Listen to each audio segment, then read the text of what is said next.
बोलो विष्णु भगवान की जय। धर्मराज युधिष्ठिर कहने लगे, हे भगवान, मैंने कार्तिक कृष्ण एकादशी अर्थात रमा एकादशी का सविस्तार वर्णन सुना।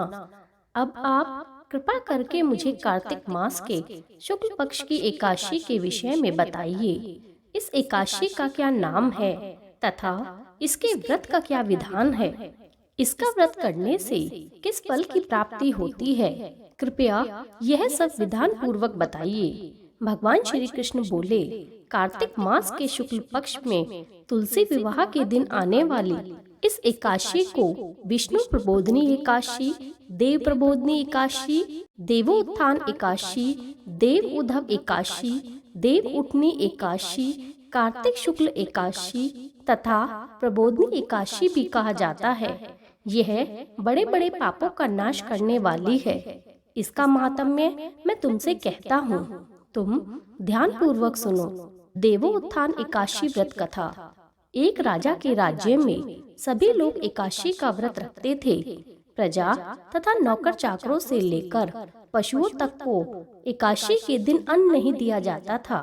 एक दिन किसी दूसरे राज्य से एक व्यक्ति राजा के समीप आया और बोला, हे महाराज, कृपा करके मुझे नौकरी पर रख लें। तब राजा ने उसके सामने एक शर्त रखी कि ठीक है, रख लेता हूँ, किंतु रोज तो तुम्हें खाने के लिए सब कुछ मिलेगा, पर एकादशी को अन्न का एक दाना भी नहीं मिलेगा। उस व्यक्ति ने उस समय तो हाँ कर ली, पर एकादशी के दिन जब उसे फलाहार का सामान दिया गया तो वह राजा के सामने गिड़गिड़ाने लगा, महाराज, इससे मेरा पेट नहीं भरेगा, मैं भूखा ही मर जाऊंगा, मुझे अन्न दे दो।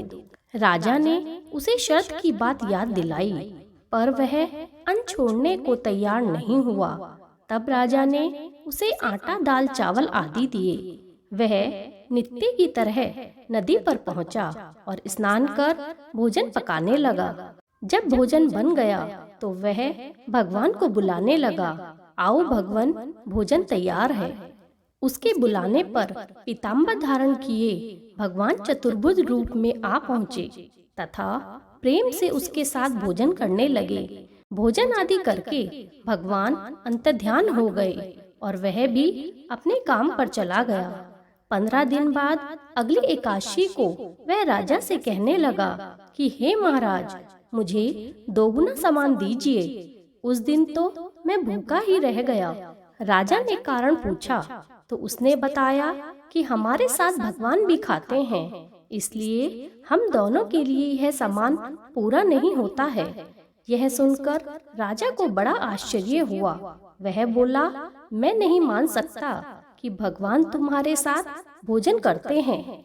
मैं तो इतना व्रत रखता हूँ, इतना पूजा पाठ करता हूँ, पर भगवान ने तो आज तक कभी मुझे दर्शन नहीं दिए। राजा की बात सुनकर वह बोला, हे महाराज, यदि विश्वास न हो तो साथ चलकर देख लो।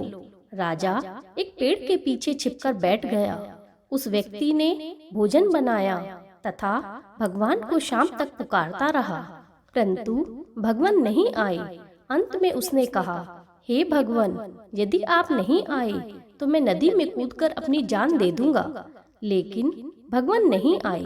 तब वह प्राण त्यागने के उद्देश्य से नदी की तरफ बढ़ा।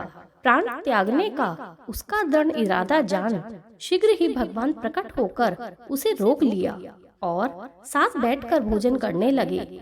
खा पीकर वे उसी अपने विमान में बैठाकर अपने धाम को ले गए। यह देख राजा को ज्ञान मिला कि व्रत उपवास से तो तब तक कोई फायदा नहीं होता जब तक मन शुद्ध ना हो, और तब से राजा मन से उपवास रखने लगा और अंत में स्वर्ग को प्राप्त हुआ। बोलो विष्णु भगवान की जय।